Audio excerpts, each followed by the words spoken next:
오늘 우리에게 주시는 말씀은 마태복음의 말씀입니다. 팔복의 말씀입니다. 마태복음 5장 1절에서 12절까지 말씀이고요. 하나님 나라를 소유한 축복이란 제목으로 해서 이기는 자의 특징. 주님께서는 교회가 이기길 바라세요. 요한계시록의 말씀에 이기는 자는 이기는 자는. 근데 이기는 원칙을 알아야 바르게 이겼다는 승인을 받잖아요. 오늘 예수님께서 이 팔복의 말씀으로 제자들에게 명확한 원칙을 얘기를 해주십니다. 그리스도인들, 제자들은 이렇게 사는 것이 바로 천국의 윤리이다. 천국의 이 삶의 헌장이다라고 가르쳐 주는 것이 바로 이 팔복이에요. 그래서 이 팔복의 말씀을 매 순간마다 새기고 순간순간마다 이 말씀의 기둥을 따라 살아갈 때 우리에게 하늘의 복, 주님 주시기 원하는 이 복을 경험하고 누리고 소유할 수 있도록 하는 것이 바로 오늘의 가르침이에요. 오늘 말씀 이렇게 보면요, 1절의 말씀에 예수께서 무리를 보시고 산에 올라가 앉으시니 제자들이 나아온지라 라고 말해요. 무리들이 자꾸 찾아온단 말이죠. 주님께서 산으로 이렇게 올라가서 앉았는데 제자들이 나왔어요. 그래서 듣는 첫 번째 직접적인 대상은 누구냐? 제자들입니다. 제자들이에요. 제자들이 들어야 되는 말이에요. 예수 믿는 사람들은 모두가 다 제자들입니다. 제자가 되기를 결정한 거예요. 제자가 뭐냐? 이때 이 당시에 제자는 예수 그리스도가 생명이고 구원이기로 결정하고 그만을 따르기를 결정한 사람들을 제자라고 합니다. 그에게 소망을 두고 그를 따라서 그가 가지고 있는 모든 것들에 대해서 내가 배우기를 결정하는 것이 바로 제자입니다. 그냥 학원 다니는 것이 아니에요. 운명 전체를 건 거예요. 삶 전체를 건 사람들을 제자라 그래요. 그래서 이 길이 좁다라고 얘기를 합니다. 좁은 길이라고 얘기를 해요. 예수께 인생을 건 사람들, 그들에게 하나님 나라에 관해서 가르치는 거예요. 여러분, 예수 그리스도께 삶을 다 걸어서 배를 뒤로 하고 예수를 쫓기를 결정한 그것이 소망이라고 발견한 그들에게 주어지는 것이 바로 이 하나님 나라예요. 그 다음 구절에 보면 입을 열어 가르쳐 이르시되, 주님은 이 하나님 나라를 말씀으로 가르치고 있어요. 여러분, 하나님 나라의 말씀이 너무나 중요하다는 것을 꼭 새기길 바랍니다. 베드로전서 1장 23절의 말씀에 너희가 거듭난 것은 썩어질 씨로 된 것이 아니요 썩지 아니할 씨로 된 것이니 살아 있고 항상 있는 하나님의 말씀으로 되었느니라. 예수 그리스도와 그의 말씀으로 천국이 우리에게 실제화가 되어지는 거예요. 여러분, 주님께서 비유로 하셨어요. 하나님 나라에 대해서 얘기하면서 씨앗 비유를 했어요. 이 말씀의 씨앗이 잘 뿌려져서 마음밭에 잘 뿌려져서 30배, 60배, 100배 이 씨앗은 말씀이다 라고 말하고 있어요. 예수님은 또한 말씀이 육신이 돼서라고는 표현을 쓰고 있어요. 예수님의 말씀을 듣고 예수님을 바라보는 것은 여러분, 우리가 마음밭에 그 말씀을 잘 새기겠다는 거예요. 그럴 때 하나님 나라는 확장된다고 얘기를 하는 거예요. 그래서 말씀과 하나님 나라는 뗄래야 뗄 수가 없어요. 여러분, 주님의 말씀에 잘 듣는 사람이 되길 원합니다. 들을 귀가 있어줘야 되고 보는 눈이 있어야 되고 듣고자 하는 마음밭이 준비가 돼 있어야 돼요. 좋은 밭에 뿌려진 씨앗들은요 30배, 60배, 100배 열매가 난다라고 말해요. 자, 이제 팔복의 구체적인 내용으로 좀 들어가 보도록 하는데요. 이것은 원문에 보면 이렇게 시작해요. 복이 있도다 라고 말해요. 먼저는 이 복을 먼저 선포해요. 이게 팔복이에요. 우리는 가난한 자는 복이 있나 이렇게 하지만 원문을 보면 복이 있도다 라고 선포한 다음에 심령이 가난한 자는 이렇게 나가는 거예요. 복이 먼저예요. 주님의 복에 대해서 강조하고 있는데 자세히 보면 8가지 성품과 삶의 태도에 대해서 얘기를 하고 있어요. 성품이에요. 성품과 삶의 태도를 잘 구비할 때 우리는 천국의 복을 누리게 된다는 거예요.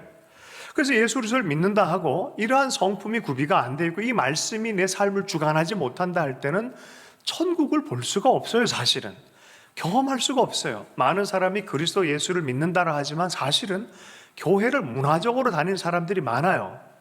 그럼 어떻게 예수를 믿어야 되겠습니까? 제자처럼. 오늘 이 말씀이 내 삶을 주관하는 것처럼 내 삶 안에 드러나야 되는 거예요.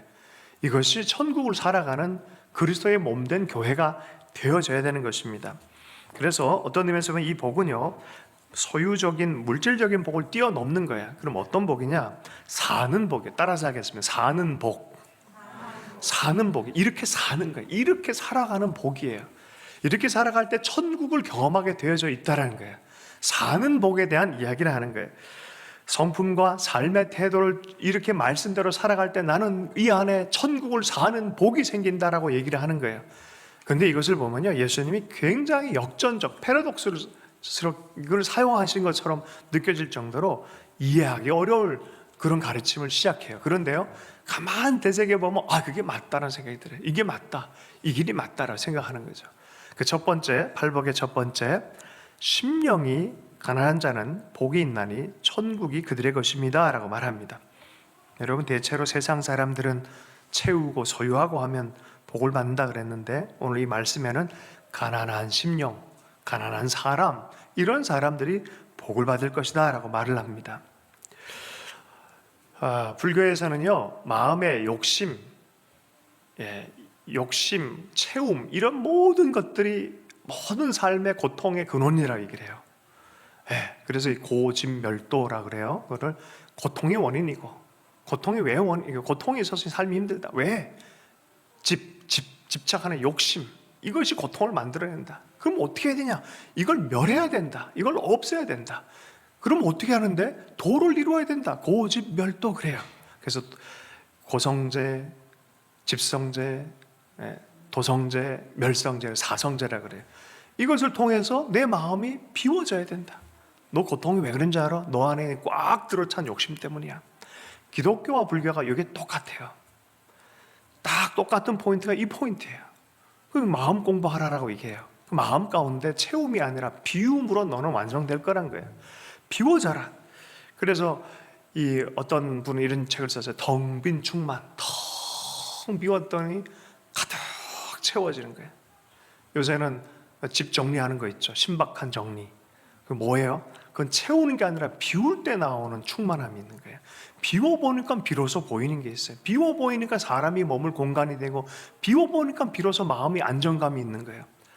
많은 삶이 공허하다 보니까 시간의 스케줄을 많이 해요. 뭐 아침부터 저녁까지 스케줄 다 해서 나가, 이런 관계 안에 이렇게 바쁘게 다닌다. 시간 안에 비움이 없어요. 그래서 바쁜 사람은 어떤 사람이다? 나쁜 사람이다. 바쁜 사람은 나쁜 사람, 정신없이 사는 거예요. 이게. 관계도 정신없이 이렇게 하는 거예요. 왜 바쁜지 알아요? 미리 안 준비해놨으니까. 왜 미리 안 준비된 줄 알아요? 정리가 안 돼 있으니까. 욕심들과 막 여러 가지 정리가 있으니까 바빠. 정신없이. 시간도 많은데 이상하게 자기만 바빠. 정리가 안 돼서 그래요. 마음 안에 욕심의 정리, 마음의 정리, 삶의 여러 가지, 시간의 정리. 여러분, 그래서 우리에게 안식일이 있는 거예요. 안식일은 뭐냐면 비워둬라, 하나님을 위해서. 그 시간만큼은 거룩하게 구별해. 그래서 유대인들은 이걸 오래전부터 알았어요. 그래서 시간의 성소로 마련해라라고 그래요. 시간을 잘 비워둬라. 그 안에서 하나님 안에서 하나님으로 가득 채워지는, 너 것을 좀 다 비우고 하나님으로 채워지는 것으로 부여한 것을 먼저 시작해라 얘기하는 거예요. 이게 시간의 성소를 마련해라라는 거예요. 아니, 가득 찼는데 어떻게 비워내겠습니까? 부자 청년이 예수님께 왔어요. 영생도 좀 얻고 싶은 갈망이 있었어요. 물어보는데 똘똘한 친구예요. MBA도 마치고 뭐 변호사 자격증도 가졌고 아주 똑똑해요. 뭐 그런 청년이 왔어요. 근데 하나님께도 관심이 있다 왔어요. 그래? 좋아. 너 참 좋은데 네 마음 안에 좀 영생에 대한, 예수 그리스도의 나라에 대해서 좀 가득 채워진 게 먼저 필요할 것 같아. 너 같은 케이스는 네 안에 있는 거 좀 더 다 비워내고 가난한 자에게 다 물질을 나눠주고 나를 따라서 네 마음에 예수 그리스도가 가득 차도록 해라 했더니 나 못해요. 왜요? 왜 못해요? 돌아가 버렸어요. 그 마음 안에 너무 가득 찬 게 있어서 그래요. 그래서 어떤 의미에서는요, 가난한 사람들이, 가진 게 없는 사람들이 그리스도로 채우기 딱 좋아요. 어떤 목사님이 시력을 읽고 나서 그랬어요. 나중에는, 처음에 원망해, 나중에 보니까 이 시력을 읽고 난 모든 것들이 하나님 나라를 받아들이는 깊고 넓은 그릇이 됐다는 거예요. 내가 눈을 잃어버리지 않았으면 예수님을 찾지도 않았을 텐데, 그것 때문에 예수님 찾게 되시니까 얼마나 감사하냐, 이게 나에게 복이다라고 말하는 거예요. 예수 그리스도 나의 집, 그리스도 내 마음 그리스도의 집이란 책이 있어요. 동화책 같은 IBF에서 난 작은 책이 있어요. 여러분 만약에 주님이 오신다 그러면 여러분의 마음 안에 혹은 여러분의 집 앞에, 집 안에, 방에 정리 안 하겠어요? 그잖아요. 정리한단 말이에요. 주님 머물 곳을 비워놓는단 말이에요. 깨끗하게 정리한단 말이죠. 그거예요. 주님으로 가득 채워진 하늘나라의 복을 누리기 위해서 가난한 자는 도리어 복이 있다는 거예요. 너 안에 있는 결핍이 도리어 복이 된다는 거예요. 너 안에 있는 비워짐이 도리어 하나님 나라로 채워지면 복이 될 것이다라고 말하는 것입니다. 두 번째 말씀은 이 애통한 자는 복이 있나니 그들이 위로를 받을 것이다라고 말합니다. 메시지 성경에서 제가 앞부분에 좀 빼먹었는데 심령이 가난한 자는 복이 있나니 천국이 그들의 것입니다. 이렇게 해석을 했어요. 벼랑 끝에 서 있는 너희는 복이 있다. 너희가 작아질수록 하나님과 그분의 다스림은 커진다. 할렐루야. 어떻게 이렇게 번역해냈는지 기가 막히죠. 요즘 피터슨 목사님이 의역을 해서 메시지 성경이라고. 여러분 그래서 그냥 개역 개정 읽다가 좀 더 의미를 우리 시대에 맞게 해석하고 싶으면은 그런 성경을 읽어도 도움이 됩니다. 자, 두 번째, 애통하는 자는 복이 있나니 그들이 위로를 받을 것이며. 자, 이 부분에서는 메시지 성경에서 이렇게 번역을 해놨어요. 가장 소중한 것을 잃었다고 느끼는 너희는 복이 있다. 그때야 너희는 가장 소중한 분의 품에 안길 수 있다.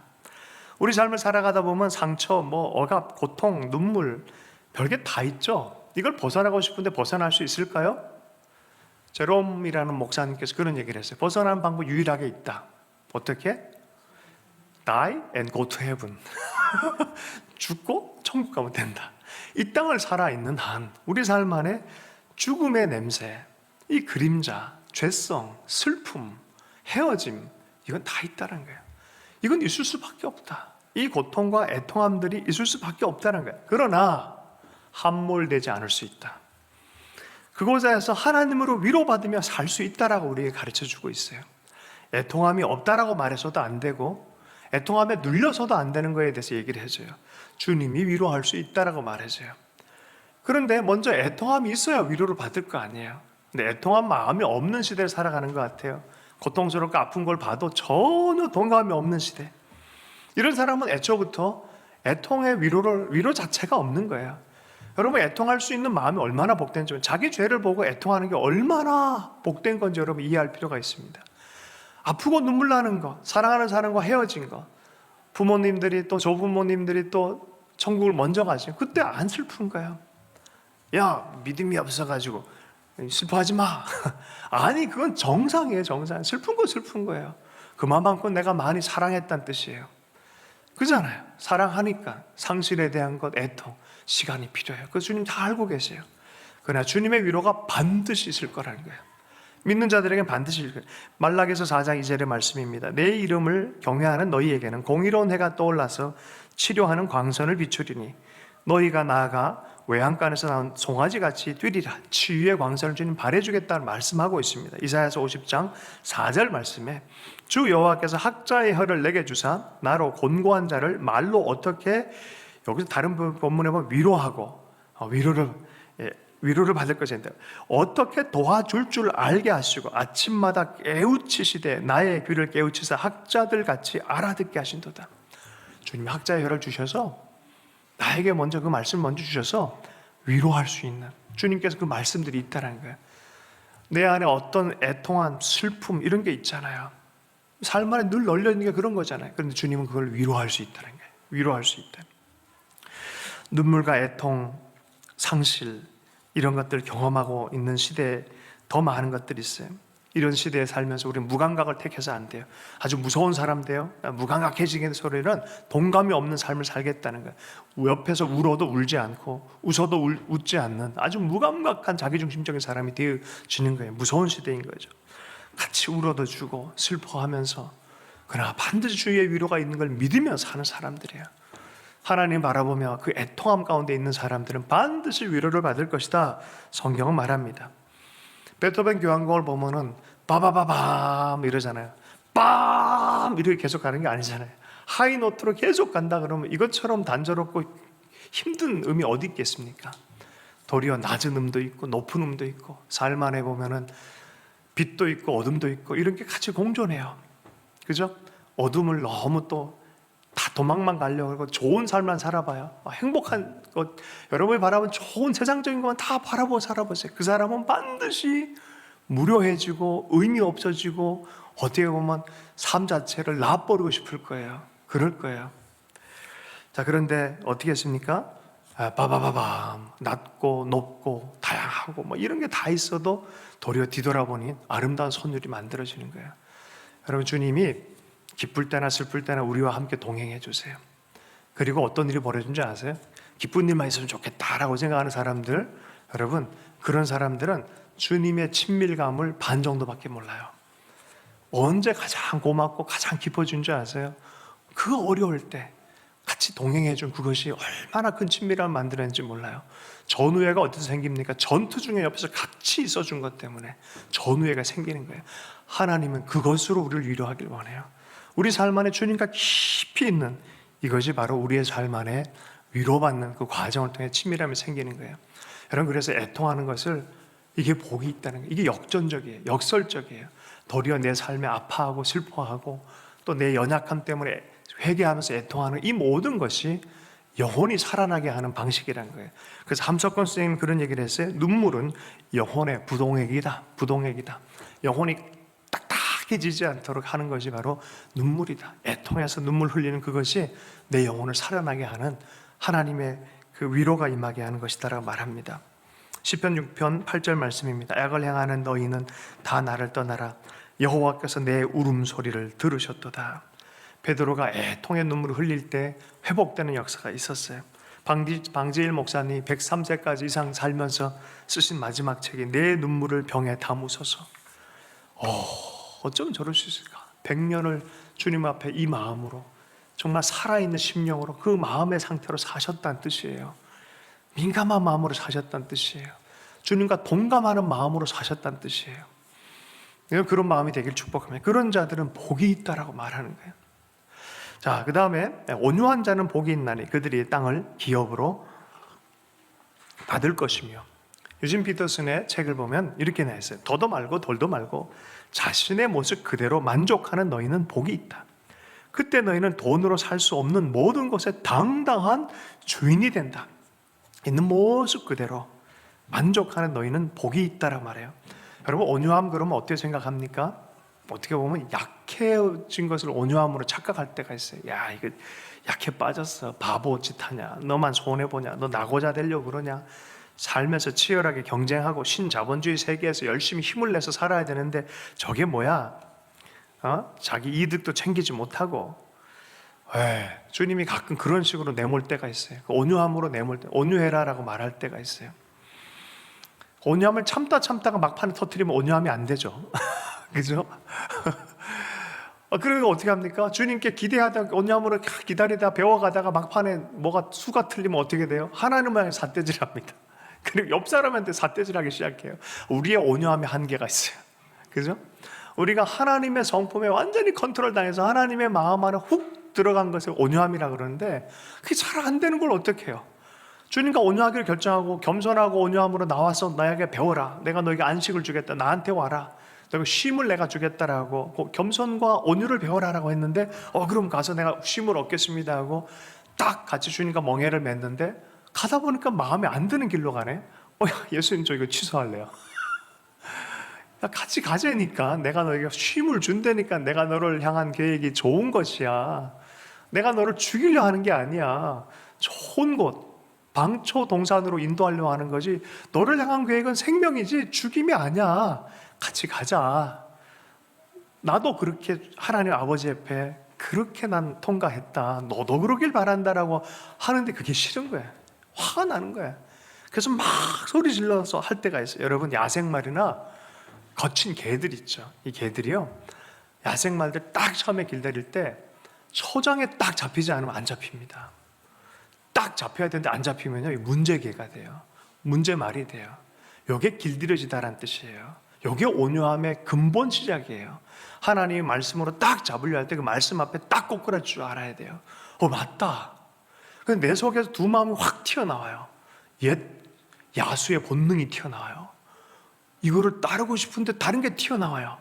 나와요, 안 나와요, 여러분? 나오지 않아요? 이게 로마서 7장에서 나온다라고 얘기하고 있거든요. 내 마음으로는 원하는데 이게 안 되는 걸 어떻게, 튀어나오는 걸 어떻게 해요? 그런데 바로 그것을 길들이는 것이 바로 온유함이라는 거예요. 여러분, 천사계를 아십니까? 천사계의 이름은 리트리버. 얼마나 이뻐요, 그죠? 근데 이 리트리버를 통해서 하는 일이 있는데, 시각 장애인들을 안내하는 개로 훈련해요. 리트리버 자체도 너무너무 순하고 이쁘고 막 그렇잖아요. 보면 진짜 천사 같아요. 그런데 얘를 훈련을 시켜요. 어떤 훈련을 시키냐면은 본성도 착한데 거기다 더 훈련시켜버려요. 시각 장애인을 섬기도록 하기 위해서. 두 가지 훈련이 아주 기본적 훈련이에요. 첫 번째, 생리 현상을 참는 훈련을 시켜요. 밖에 나가서는 절대로 화장실을 아무리 급해도 함부로 뛰어가서 전봇대나 나무에 소변 안 보기.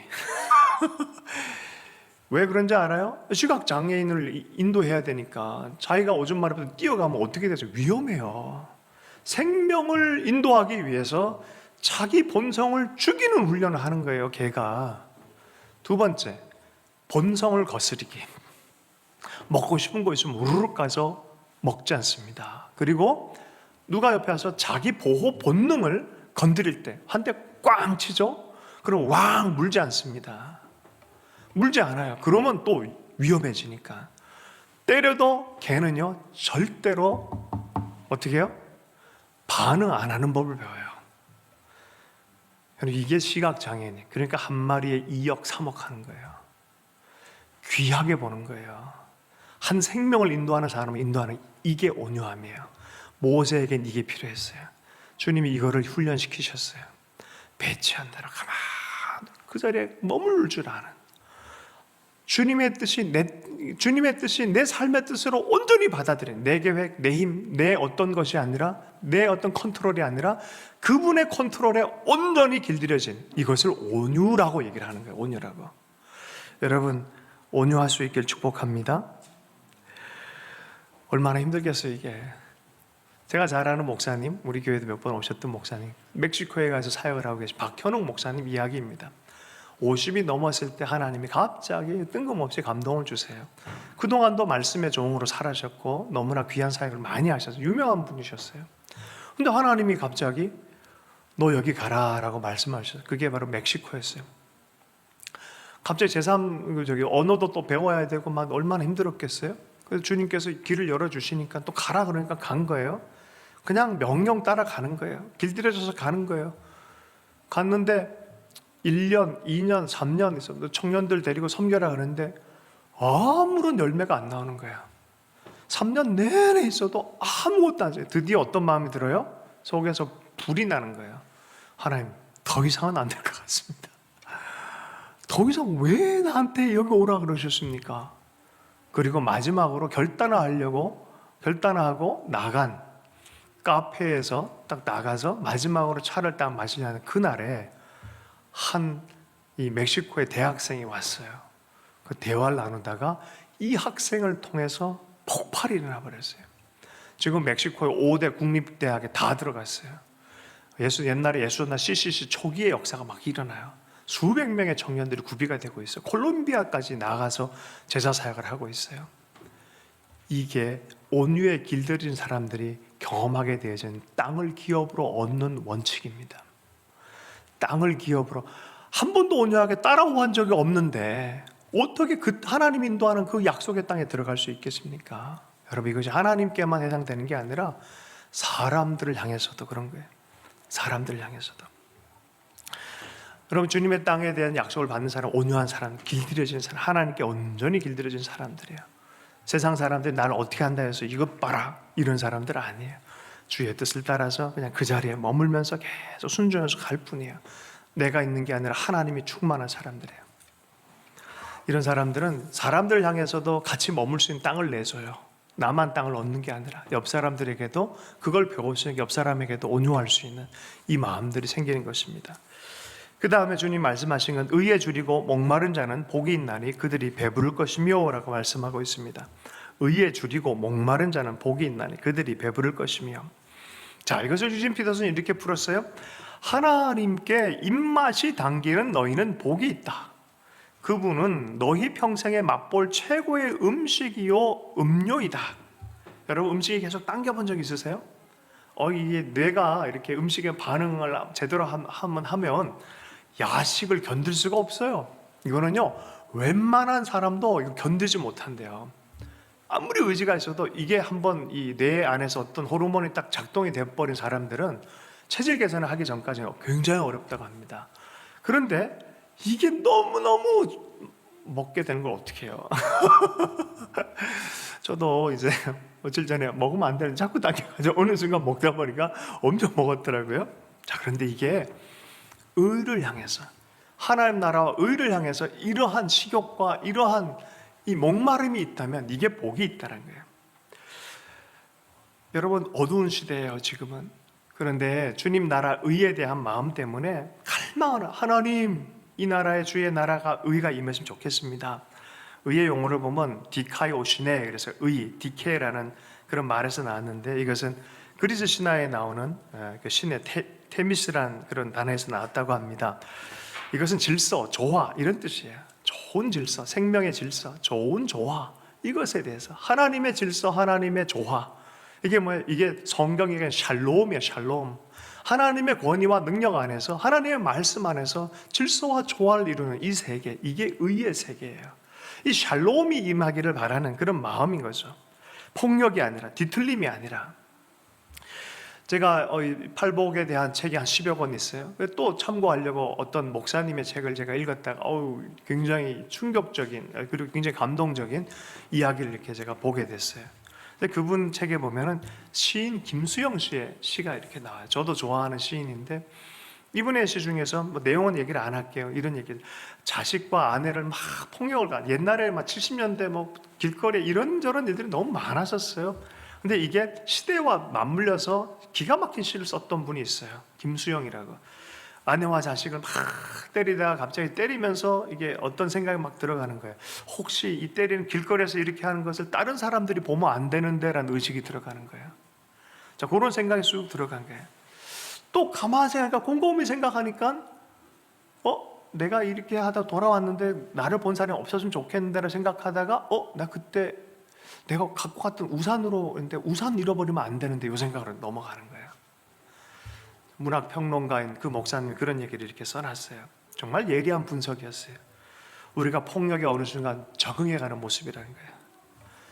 아니, 우리는 어떻게 길거리에서 그런 일을 할 수 있어? 이게 충격이었는데, 생각이 가면서 어떻게 갑니까? 누가 나 봤으면 안 되는데? 그 다음 어떻게 가요? 내 우산 어디 갔지? 이거 잃어버리면 안 되는데?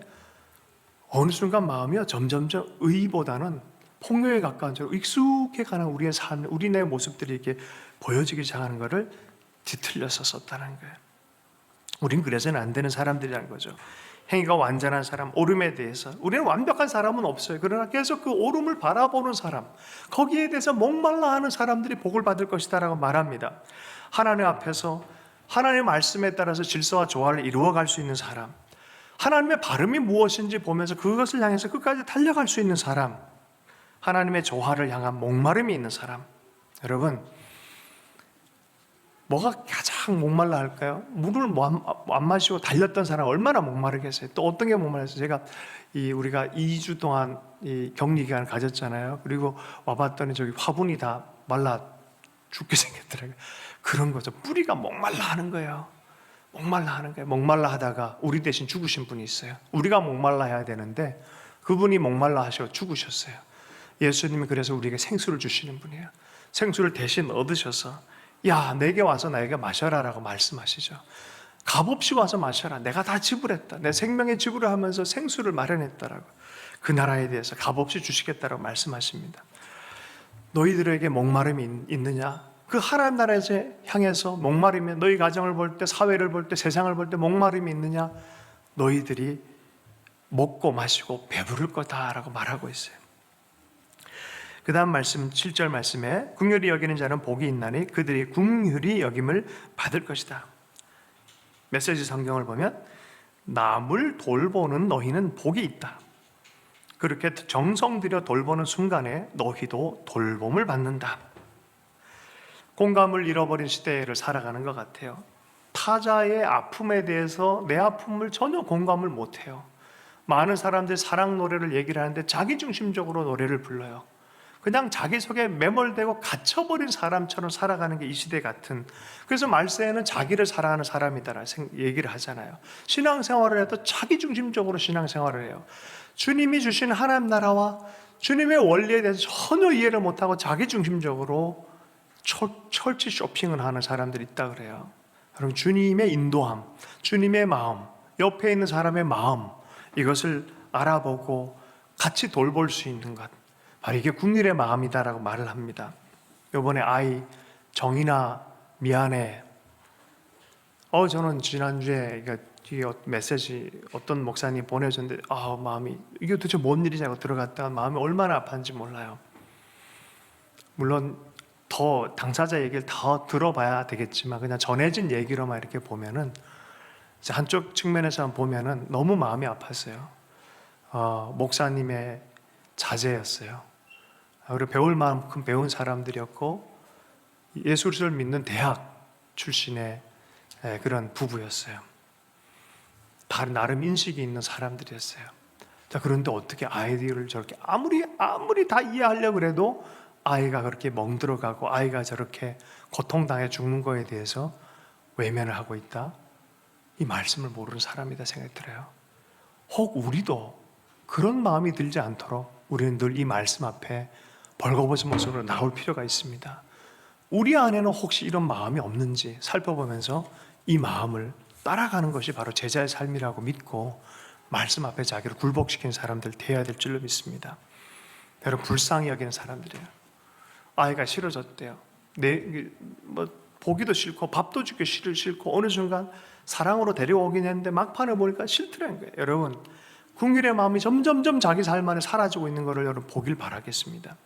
이 궁일이라는 단어는 하나님의 자궁이란 원어적인 뜻이 있어요. 주님의 가장 마음의 깊은 곳엔 이 궁율이 있어요. 여기는 어떤 조건이 있는 게 아니에요. 어떤 생명이어도 닿으면 살리고 싶고 회복시키고 싶은 것이 바로 주님의 마음이에요. 주님의 마음 깊은 곳에, 가장 깊은 곳엔 이게 있어요. 이 궁율의 마음이 있어요. 여러분, 우리가 잘나서 구원받습니까? 아니잖아요. 궁율함을 입는 거예요. 하나님의 궁율함을 입는 거예요. 누구를 보든지 궁율함을. 죄진 여인, 간음한 여인을 봤을 때 어떤 마음이 듭니까? 돌로 쳐 죽이고 싶습니까? 아니면 주님처럼 궁율의 마음을 품습니까? 이 궁율의 마음이 있는 사람들은 생명을 살려주고자 하는 마음이 있어요. 노숙자들, 또 삶의 여러 가지 떨어지고 남들이 냄새나고 싫어하는 사람들 볼 때 우리는 궁율의 마음을 대하는지 생명과 사랑으로 봐줄 수 있는 그 근본이 바로 궁율의 마음이에요. 그래서 베드로를 볼 때 네가 앞으로 사람 낚는 어부가 될 거다 보는 거예요. 배신한 베드로를 볼 때 이놈의 자식 이렇게 안 보고 네가 앞으로 목자가 되라 라고 바뀌어줄 수 있는, 사람을 향해서 시를 써줄 수 있는 의미와 아름다움을 발견하고 끄집어낼 수 있는 마음, 이게 긍휼이에요. 그래서 제가 읽었던 그 목사님이 어떤 그 책에 보니까 칼란 지브란에 대한 얘기를 했어요. 예수님은 모든 시인을 시인이게 하는 시인이다. 여러분, 시인 하십니까? 할렐루야. 진짜예요. 주님 앞에서는 정죄와 판단과 이게 아니에요. 긍휼의 마음으로 우리를 보고 계신 거예요. 어떻게 하면 저걸 살릴까 하는 마음이에요. 그 마음을 품는 자들은 그러한 마음으로 복을 받을 것이다 라고 말하는 거예요. 사랑의 나눔이 있는 곳에 하나님께서 계시도다라 말했어요. 주님 그 마음으로 같이 울어주고 긍휼의 마음을 품는 자들이 하나님의 자비의 복이 이렇게 임할 것이다 합니다. 8절의 말씀 보겠습니다. 마음이 청결한 자는 복이 있나니 그들이 하나님을 볼 것이요. 메시지 성경이 이렇게 얘기합니다. 내면 세계, 곧 마음과 생각이 올바른 너희는 복이 있다. 그때야 너희는 바깥 세상에서 하나님을 볼 수 있다. 저는 이 해석이 너무 기가 막히다 생각해요. 아니, 바깥 세상에서 주님을 봐요? 마음이 청결하면 어느 곳에서도 주님을 보게 되어져 있다는 거예요. 할렐루야.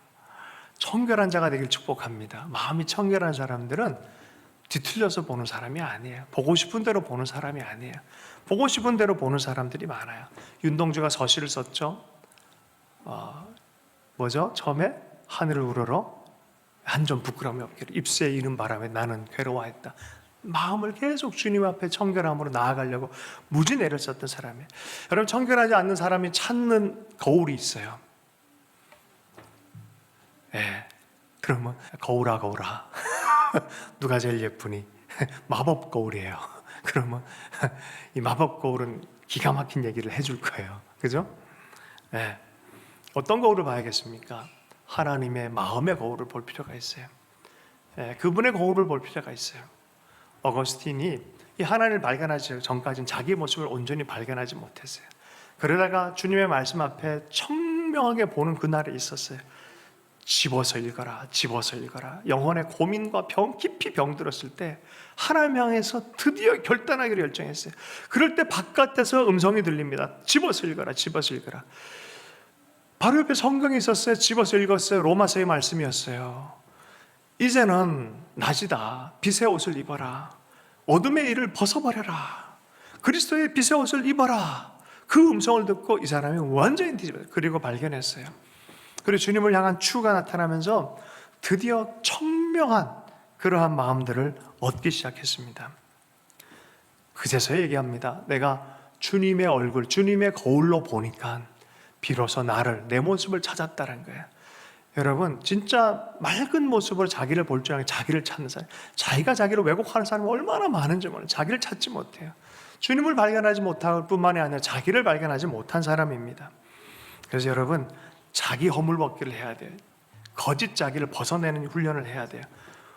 엄마들은요, 자기 자신이 자기를 보지 않고 아이들을 향한 사랑이 깊어질 때 자기를 잊어버려요. 자기를 잊어버리니까 비로소 자기를 발견하게 되는, 엄마의 엄마됨을 발견하는 그 묘한 역사를 경험하잖아요. 자녀들을 사랑하다 보니까 자기를 잊어버려요. 할렐루야. 그런데 그 아이를 사랑하다 보니까 그 관계 안에서 자기를 찾기 시작하는 거예요. 이런 거예요. 자기를 생각하는 자기의 감옥에서 탈출하는 노력이 필요합니다. 쇼생크 탈출도 유명하지만 옛날에 유명한 탈출 영화가 있어요. 빠삐용이라고. 얼마나 노력합니까? 이 빠삐용 그 감옥에서 탈출을 합니다. 결국은 탈출을 해요. 쇼생크 탈출해서 나와서 자유하면서 이렇게 하지만 빠삐용은요 뛰어내립니다. 기가 막힙니다. 그 영화는 레전드예요, 레전드. 근데 그 영화에서 만약에 갇힌 감옥이 내 자아라는 감옥이라면, 내가 만들어 놓은 감옥이라면 이것을 탈출하는 거예요. 진짜 깨끗한 눈으로 나를 보고 깨끗한 눈으로 주님을 볼 수 있도록, 청명한 마음으로 볼 수 있도록 자기를 탈출하는 거죠. 탈출을 감행해서 성공한 사람들이 있어요. 청명한 눈으로 세상 가운데 보는 거죠. 여러분, 애통한 사람과 이 청명한 사람들이요 통해 있어요. 처음에 내 죄 때문에 애통하잖아요. 막 기도하잖아요. 그 죄를 다 토해낼 때 하나의 위로가 임해요. 그런데 다 토해내다가 드디어 눈이 회복이 돼요. 청명한 눈이 회복이 돼요. 그 은혜 받는 과정이 이거랑 너무나 비슷해요. 회개하고 나서 다 털어내고 주님은 십자가 앞에서 다 회개하고 나서 눈을 들어 세상을 보면요 온 세상이 아름답게 보여요. 온 세상 안에 경하신 하나님이 보이기 시작해요. 지체들 속에 있는 그리스도의 모습이 보이기 시작해요. 이게 천국을 얻은 사람들의 영적 비결입니다. 청명한 마음이 되기를, 저는 그렇게 되기를 축복합니다. 요한복음 17장의 말씀에 보면은 아버지의 것이 내 것이요 라고 말하고 있어요. 청명한 사람들은 나와 하나님의 마음이 완전히 일치가 되어져 같이 보고 같이 느끼고 같이 행동하고 같이 동행하는 이런 역사가 일어나기 시작합니다. 드디어 이때 동역함이 나타나요.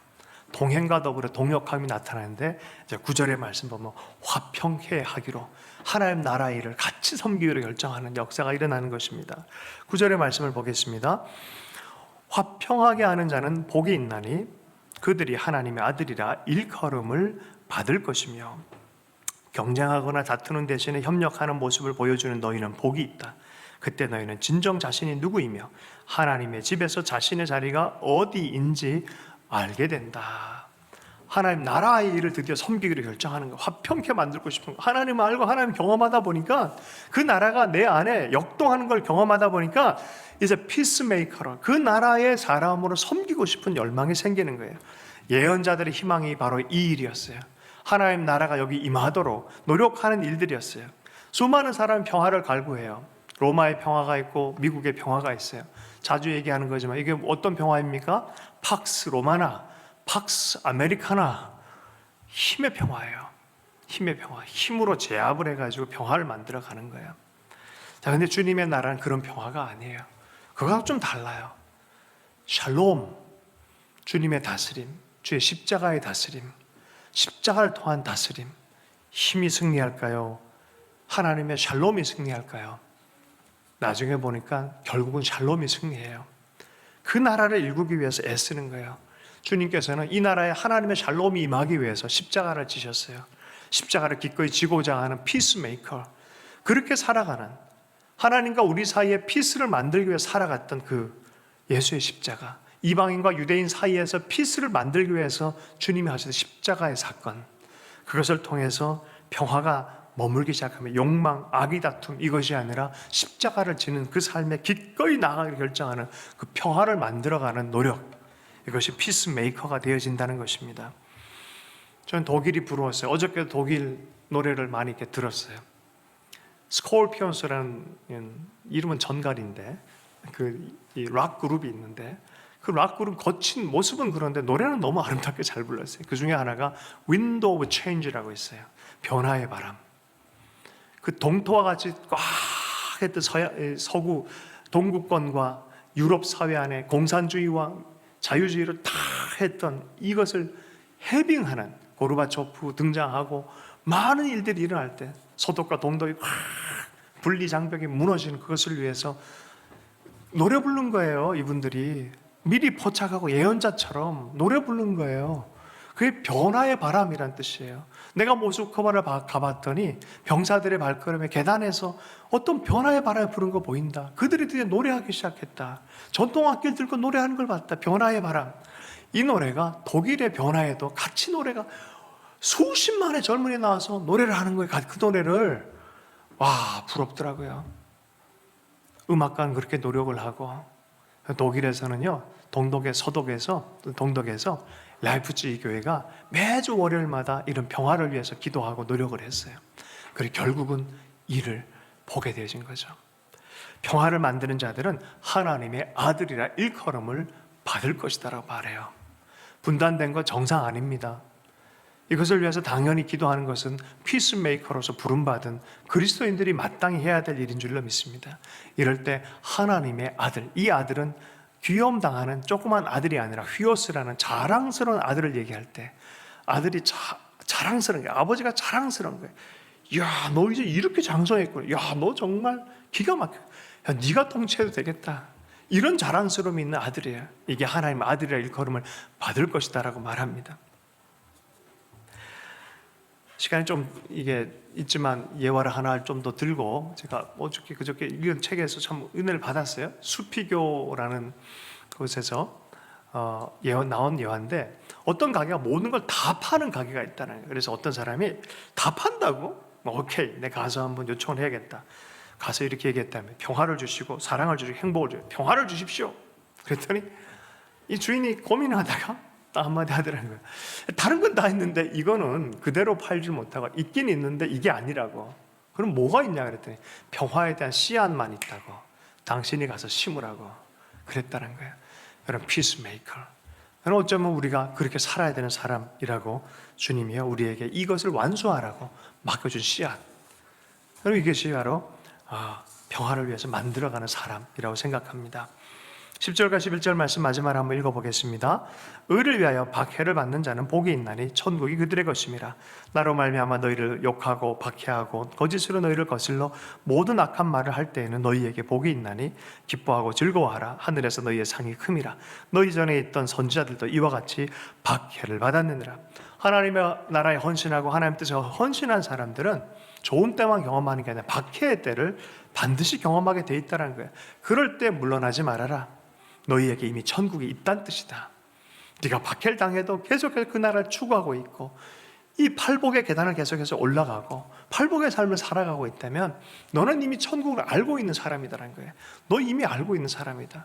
너 안에 빼앗길 수 없는 하나님 나라가 있다는 것을 너 알지, 이렇게 얘기하는 거예요. 널 욕하고 박해하고 거슬리는 그 모든 것에 남들이 널 불편한 존재처럼 볼지라도, 악이 횡령한 시대를 살아갈지라도 아니야, 너 안에 천국이 있어라고 말하는 거예요.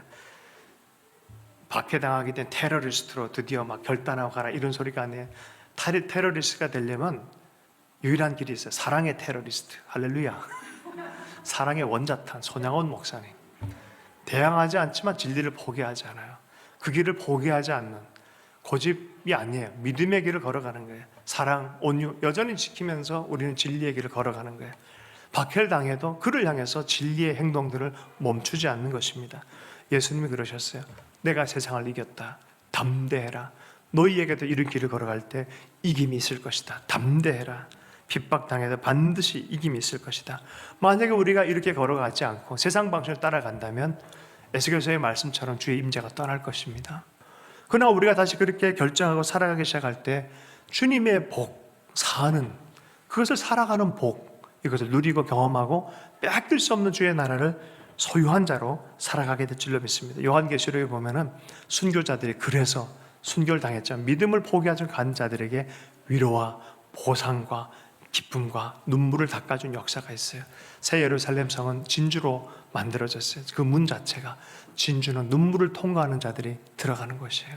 고난을 통과한 자들이 들어가는 것이에요. 성경 말씀을 마무리하면서 이제 기도하는 시간 가질 텐데요. 마가복음 10장에 보면 예수님을 위해서 진실로 모든 것, 나와 복음을 위해서 버린 자들은 당대의 고난과 함께 100배를 받을 것이다 그랬어요. 받게 된다고 말했어요. 여러분, 이 말씀 중에 그대로 살다 보면 이것에 살아있는 동안에 반드시 이 말씀 그대로 보상을 받을 거다. 이게 역전적 복이에요. 그냥 못 받느냐? 걱정하지 마라. 저 나라 가서 제대로 받을 것이다. 할렐루야. 이렇게 살아가는 팔복의 삶을 살아가는 제자의 삶을 살기를 축복합니다.